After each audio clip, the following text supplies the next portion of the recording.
এটা কি মাস? ডিসেম্বর, তাই তো?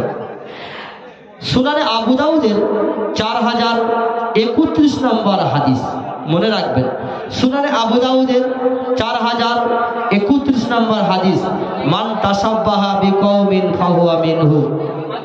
যে ব্যক্তি যাদের কৃষ্টি কালচারকে ভালোবাসবে, যে ব্যক্তি যাদের সাদৃশ্যকে ভালোবাসবে, যে ব্যক্তি যাদের নিয়ম নীতিকে ভালোবাসবে, মরণের পরে সে তাদের সাথে থাকবে। আমি কেন এই কথাটা বললাম? 25শে ডিসেম্বর আমরা মেনে থাকি, কেক এনে খায়, অনেকে খায় কি? 25শে ডিসেম্বর হলো সাহেবের বড়দিন।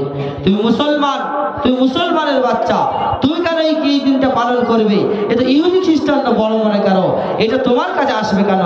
আমাদের এই কৃষ্টি কালচার থাকা যাবে না। ডিসেম্বর মাসে কেক কিনে খাওয়া যাবে না। যদি ডিসেম্বর মাসে কেক কিনে খান, তাহলে আপনি সাহেবের বড়দিনকে সম্মান করলেন, আপনার থাকার জায়গা জাহান্নাম। শুধু তাই নয়, ওই যে জামালপুর মানে এই ধাবুয়া স্টেশনে যে কেকের দোকানটা আছে, ওই কেকের দোকানটা জায়েজ। কেন? ও সারা বছর ওই কেকের দোকান দিয়ে বেড়ায়, সারা বছর কেক বিক্রি করে, ওর জন্য জায়েজ। কিন্তু তুমি মুসলমানের বাচ্চা, শুধু ডিসেম্বর মাস আসলে পরে কেকের দোকান দাও, সুন্দর সুন্দর কেক আনো লোকের বিক্রি করার জন্য, তুমি সাহেবের বড়দিন হিসেবে কেকটা আনলে কেন? এটা তোমার জন্য চলবে না। সুনান আবু দাউদের 4031 নম্বর হাদিস, যে ব্যক্তি যাদের সাদৃশ্য অবলম্বন করবে, যে ব্যক্তি যাদের নিয়ম নীতিকে ভালোবাসবে, বিচারের মাঠে তার সাথে সে থাকবে। মুসলমানের এমন হতে পারে না। মুসলমান প্রাধান্য দেবে মুহররমুল হারাম মাস। আমরা প্রত্যেকে কি করে থাকি? বৈশাখ মাসকে প্রাধান্য দিয়ে থাকি। বৈশাখ মাসে আমরা হালকাতা করে থাকি। বৈশাখ মাসে হালকাতা করে, এটা পরের কথা। দোকানে যদি কিতাব পড়ানো হয়, দোকানে যদি দোয়া করতে হয়, বৈশাখ মাসে প্রাধান্য দিবেন না। মুহররমুল হারাম মাস, আরবি মাসের প্রথম তারিখ, এই তারিখে প্রাধান্য দিবেন, এই মাসটাকে প্রাধান্য দিবেন। যে যত মানতে পারবে সে তত বানতে পারবে। ওই যে গোল্ডেন মাছ আসে না, গোল্ডেন মাছের মতো মানুষ এত নেকি হয়ে উপস্থিত হয়ে যাবে, আর যাওয়ার পরে দেখবে খাতা সব ফাঁকা, সব বেকার হয়ে গেছে। এখন আমরা নামাজ পড়তেই শিখি। এক ব্যক্তি, সে কোনোদিন নামাজ পড়ে না, বুঝতে পারছেন? কোনোদিন নামাজ পড়ে না, আর বলছে মসজিদের ইমাম সাহেবকে একবার তো খাওয়ালে ভালো হতো। তো বলছে আচ্ছা ঠিক আছে, মসজিদ ইমাম সাহেবকে দাওয়াত দাও। তো ইমাম সাহেবকে দাওয়াত দিবে, বলছে ইমাম সাহেব তো যারা নামাজ পড়ে না তাদের বাড়ি খাই না। বলছে ঠিক আছে, তুমি তাহলে গিয়ে বলবে আমি নামাজ পড়া ধরেছি।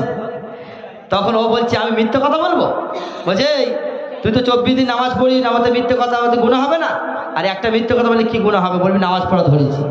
ও গিয়ে বলছে হুজুর আসসালামু আলাইকুম। ওয়ালাইকুম আসসালাম ওয়া রাহমাতুল্লাহ। হুজুর আমার বাড়ি যেতে হবে, 4টি খেতে হবে। বলছে হ্যাঁ যাবো ইনশাআল্লাহ, ঠিক আছে।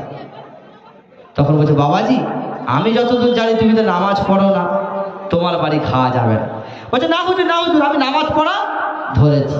বলছে নামাজ যখন ধরেছো তাহলে যা যাবে।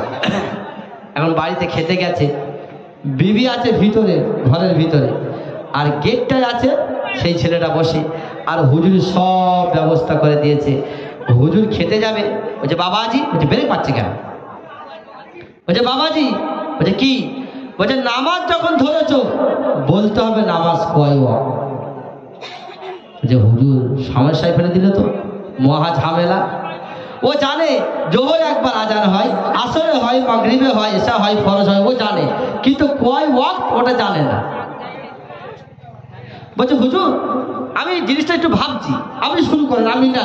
বলছে না বাবাজি, নামাজ যখন ধরেছো বলতে হবে নামাজ কয় ওয়াক্ত, না না আমি খাওয়া শুরু করবো না।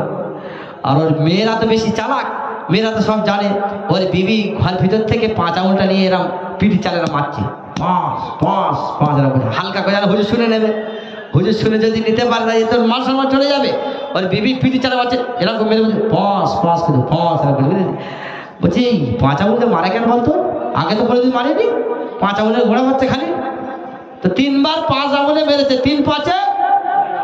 ও মনে করছে তো কোনোদিন 5 আঙুলে মারে না, আজকে যেহেতু মেরেছে তার মানে ওর ভিতরেই সব উত্তর। তা 3 বার মেরেছে, 3 5-এ 15। বলছে হুজুর, বলছে কি? বলছে গরিব মানুষের নামাজ 15। বলছে নামাজ 15?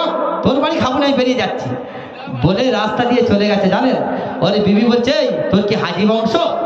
নামাজ 15, নামাজ তো 5 ওয়াক্ত। বলছে 15 রাত বললুম দাঁড়ানো চলে গেল, আর 5 ওয়াক্ত বলি মাত্র রে 5 ওয়াক্ত কেউ বলে? আমরা অনেকেই নামাজ পড়ি, কিন্তু আমরা নামাজ পড়া জানি না। আমাদের শিখতে হবে মরণের আগ পর্যন্ত। আমাদের জানতে হবে এই যে ডুমটা জ্বলছে লাইট,